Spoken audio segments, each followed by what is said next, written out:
But what I would offer is that the only way that something gets better in the world is if someone takes ownership of it, right, in order to improve it. And I hope that, like, the reason why I'm telling you the story is that I hope it inspires you to be those individuals.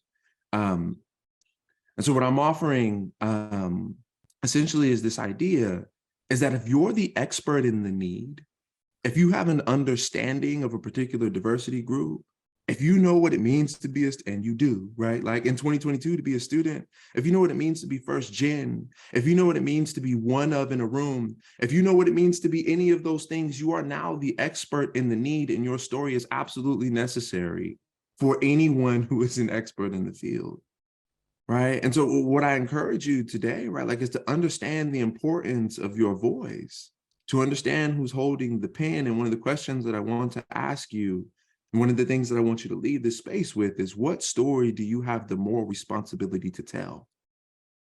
What story do you have the moral responsibility to tell?